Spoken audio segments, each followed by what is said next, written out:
और इस बार मैं आग्रह करूंगा, इस बार से कम 5 गुना ज्यादा लोग जुटाने हैं। और इस बार आंदोलन सिर्फ इस जिले का नहीं होगा, इस बार आंदोलन प्रदेश स्तरीय, देश स्तरीय होगा। पूरे देश के लोगों को आह्वान करेंगे उत्तराखंड चलने का। और इस बार का आंदोलन किसी टीम से नहीं रुकेगा। ऐसी 1000 टीम लगेगी तो वो सारी उखाड़ के जो है कबाड़ियों के हाथ दे देंगे, जो भाई कबाड़ का काम करते हैं। मैं ज्यादा मांग पत्र में बहुत लंबा भरोसा नहीं रखता हूं।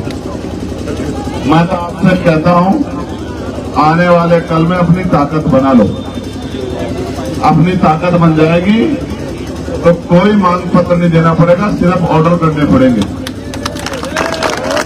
क्योंकि आज भी काशीराम की बात याद आती है कि मांगने वाला कभी ताकतवर नहीं होता, देने वाला ताकतवर होता। तो मैं तो मांगने की पॉलिसी में बहुत ज्यादा भरोसा नहीं रखता। मैं तो इन पीड़ित परिवारों से और परिवारों से भी ये वचन देकर कहता हूं, मेहनत कर रहे हैं हम लोग, हमारे जिलाध्यक्ष जी मेहनत कर रहे हैं, हमारे साथी मेहनत कर रहे हैं, प्रदेश की कमेटी के लोग मेहनत कर रहे हैं। हम इतनी ताकत बनाएंगे कि जिन चीजों के लिए आज आप मांग पत्र दे रहे हो, हम एक कलम से साइन करके वो सारी चीजें आपको देने का काम करेंगे जिसका आपका अधिकार बनता है। और मैं अपने साथियों से भी कहूंगा, आज आपने बड़ा अच्छा प्रदर्शन किया, लेकिन मुझे लगता है हमने 7 दिन का समय लगभग इसमें लगेगा पूरे कार्य में। 7 दिन के बाद अगर बात आपके मनचाही नहीं हुई तो उसके बाद अगर कोई और कठोर फैसला लेना पड़ा तो हम लोगों को तैयार रहना चाहिए। रहोगे नहीं रहोगे?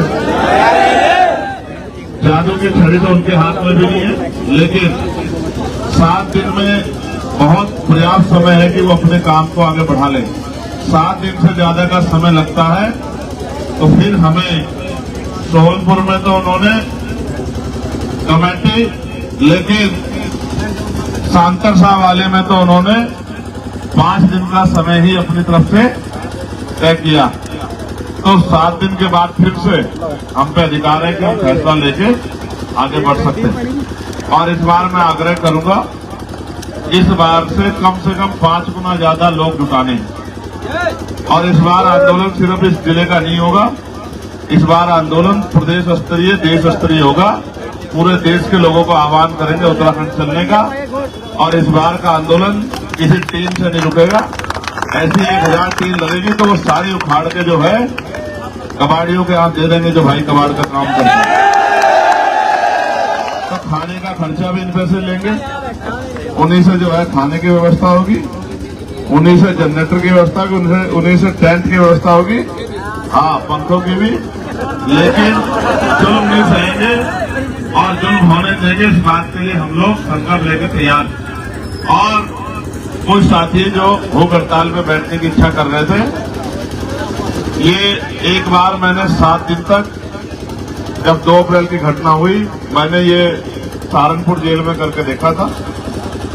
आजकल अगर भूख हड़ताल से सरकारें मानती तो शायद जो है हर गरीब को न्याय मिल जाता। आप खुद बीमार तो हो सकते हैं, खुद को तकलीफ में तो दे सकते हैं। जैसे उमेश जी ने कहा कि मैं बैठूंगा मेरी लाश ही उठेगी, तो हम एक अपना आदमी हो सकते हैं। समझते हो? तो मैं इनसे भी कहूंगा ये भूख हड़तालें ठीक नहीं है, खा पी के लड़ो, 4 टाइम खाओ, भाई हिम्मत भी रहेगी ये नहीं, खा पी के लड़ो। लड़ाई है एक दिन में थोड़ी खत्म होती।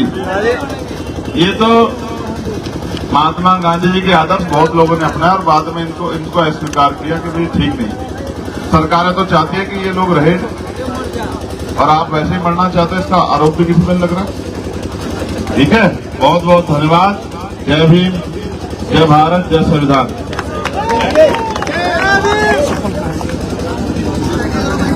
मैं प्रशासन के लोगों से भी कहूंगा, पुलिस के, किसी भी गवाह को धमकाने की कोशिश न करें। पुलिस का व्यवहार मैत्री व्यवहार होना चाहिए, ऐसा मेरा उनसे आग्रह है। बहुत जल्द 7 दिन के बाद मुलाकात होगी। धन्यवाद।